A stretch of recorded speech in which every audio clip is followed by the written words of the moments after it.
Bonjour à tous. Aujourd'hui, on s'intéresse à un constructeur que vous ne connaissez sans doute pas puisqu'il est nouveau sur la scène internationale, un peu à l'image de ce qu'a fait Tesla il y a une quinzaine d'années. Ce constructeur, il s'appelle VinFast et nous vient du Vietnam. On essaye le deuxième modèle VinFast commercialisé en France, c'est la VF6 qui est plus en phase avec le marché européen. Pour faire simple, on dira que c'est une concurrente de la Renault Mégane E-Tech. Un style assez réussi qu'on le regarde de devant ou de derrière. Ce qu'on peut dire, c'est que ce VinFast VF6 est tout à fait dans les standards européens. D'abord en termes de design, s'il y avait un Renault à l'avant, ça choquerait personne. Un véhicule assez compact, 4 mètres 24 de long, qu'on a ici dans sa version Plus, équipé de grandes roues de 19 pouces. Vous verrez que ça a un impact. Un style SUV qui présente la particularité de ne pas avoir de vitre de custode à l'arrière et d'avoir, et ça vous verrez que ça a aussi une incidence, une lunette arrière d'une hauteur réduite.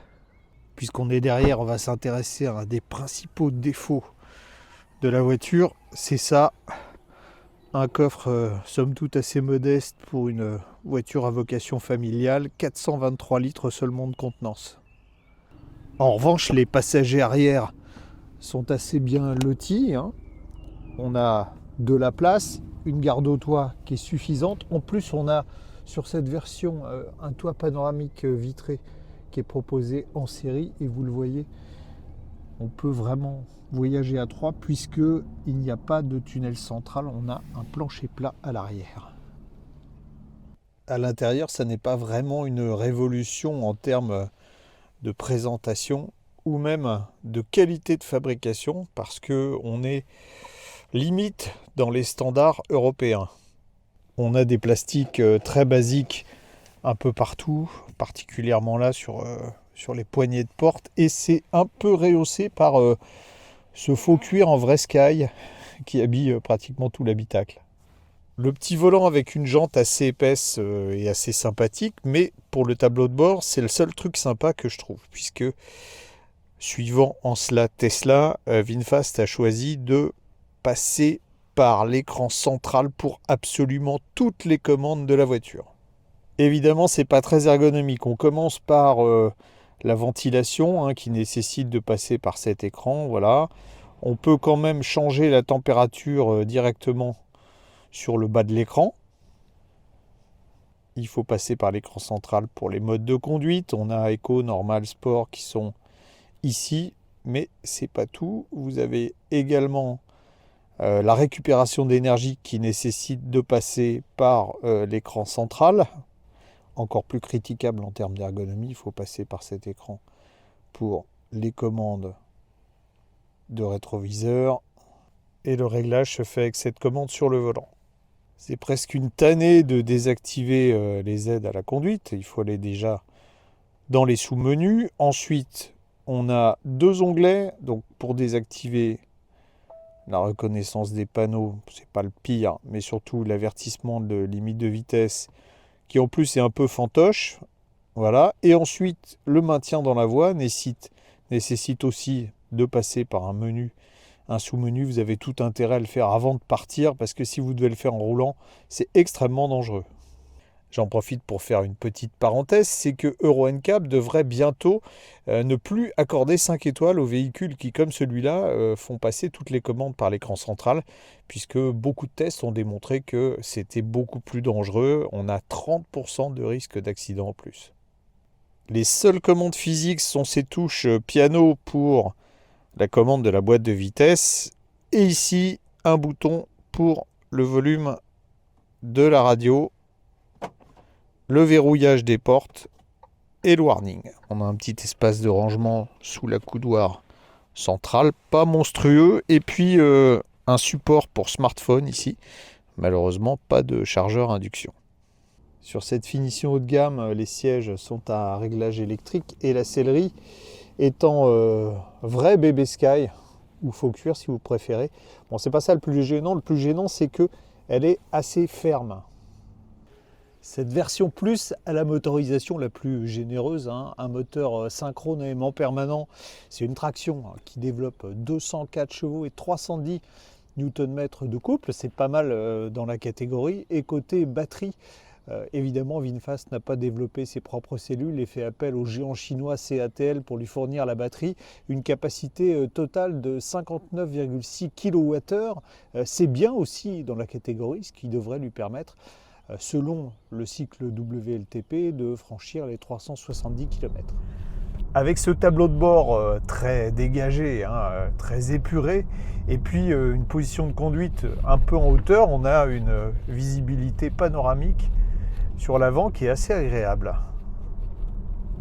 En revanche, je m'attendais à plus de confort. C'est sans doute dû aux roues de 19 pouces sur cette finition qui provoquent des trépidations quand on est sur mauvaise route. Et puis je trouve que la suspension est un peu ferme en compression, un peu lâche en détente. On essaiera ça tout à l'heure en roulant plus vite.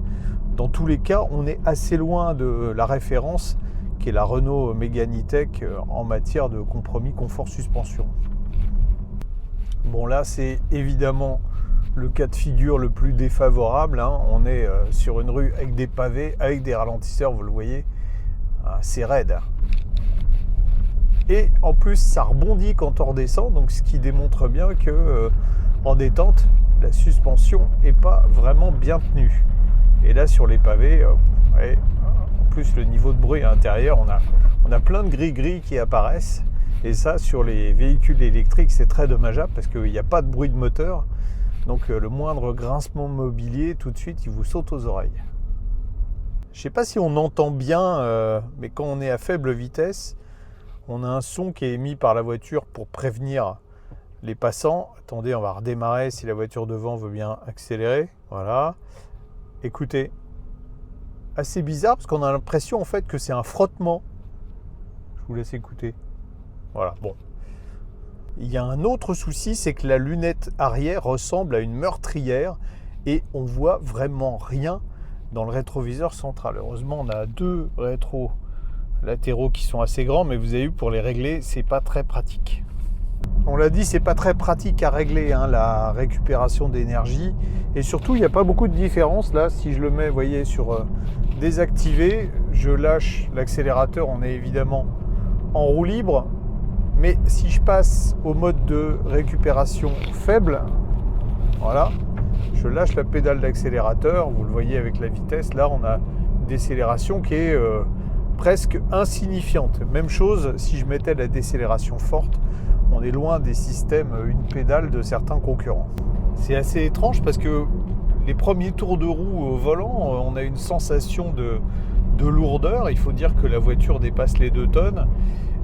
Mais c'est pas du tout le cas quand on accélère, puisque ce moteur il fait preuve d'un tempérament remarquable, hein. On a beaucoup de couple déjà, 310 Nm, et à la limite vous avez le train avant qui est dépassé. On a quelques portions mouillées quand vous accélérez, le train avant qui lâche un peu, et pourtant avec des pneus qui sont des bons pneus et des roues de 19 pouces. Donc il a du caractère, cet engin. D'ailleurs, il passe de 0 à 100 en 8 secondes 9. Bah tiens, je vais essayer de vous faire une petite accélération. On n'est pas à 0 là, mais regardez, j'accélère à fond. Vous voyez, ça décolle pas mal. Quand on arrive dans les virages, on a toujours ces effets de couple dans le train avant. Et puis cette suspension que, vous voyez, c'est étrange, hein, parce qu'on a quand même un peu de roulis malgré la sécheresse de la suspension.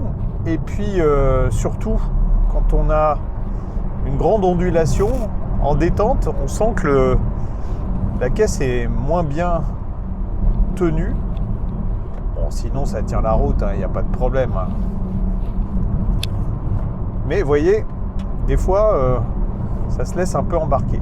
Comme je vous l'ai dit tout à l'heure, on est quand même assez loin du comportement d'une Mégane. Ce VinFast VF6 ne fait pas partie des voitures électriques les plus silencieuses de sa catégorie. D'abord, on a un bruit de roulement. Alors, qui est léger mais qui est un peu plus marqué que sur certains véhicules concurrents. Et puis plus gênant, on a un bruit aérodynamique qui se manifeste au niveau du rétroviseur gauche. J'avais le sentiment que ma fenêtre était ouverte pendant un petit moment. Bon, rien de catastrophique, je vous rassure. On a fait 56 km. Voilà, 56 km sur l'autoroute, une partie à 110 et une grosse partie à 130. On est à 22,7 kWh au 100 km de consommation. C'est plutôt raisonnable, j'aurais imaginé plus. Mais c'est vrai que le poids de la voiture ne compte pas trop quand on est sur l'autoroute. Alors, l'aéro, j'ai pas les chiffres, mais je pense que c'est pas si bon que ça. Mais au global, 22,7 kWh pour un véhicule de cette puissance, c'est honorable. Le chiffre exact d'autonomie en cycle WLTP, c'est 379 km avec une consommation moyenne de 20 kWh au 100 km. C'est ce que nous donne le constructeur. On va regarder. Eh bien, vous voyez, nous, on est sur notre trajet avec de l'autoroute à 130, de l'autoroute à 110. On est à 20 kWh au 100 km. Donc, on est légèrement en dessous du chiffre de consommation normalisée. C'est une bonne surprise. Ça veut dire qu'on ferait bien les 380 km annoncés par VinFast.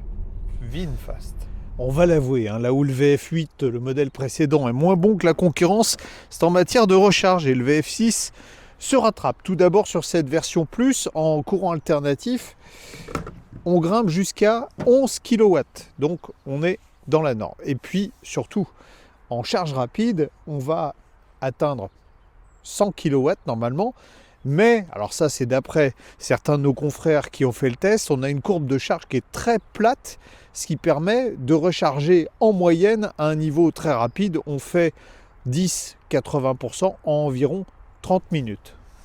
Ce qu'on peut dire avec ce VinFast VF6, c'est que comme les Chinois, les Vietnamiens apprennent vite. Autant le VF8 avait pas mal de défauts, autant ce VF6 en a beaucoup moins. Certes, il n'est pas aussi agréable à conduire qu'une Renault Mégane E-Tech, mais il se rattrape au chapitre budget. En effet, cette version Plus qui est super équipée ne coûte que 37 990 €. Une Mégane équivalente coûte aux alentours de 42 000 €. En plus, vous avez 7 ans de garantie et même 8 ans de garantie sur la batterie, kilométrage illimité. Bon, la difficulté, alors précision quand même utile, on n'a pas de bonus écologique bien évidemment avec cette voiture. Et puis surtout, il faudra trouver un point de vente. Pour le moment, il n'y en a que 4 en France. Vous avez Rennes, Metz, Marseille et Paris. On attend donc pour voir plus de VinFast dans les rues que le réseau se développe.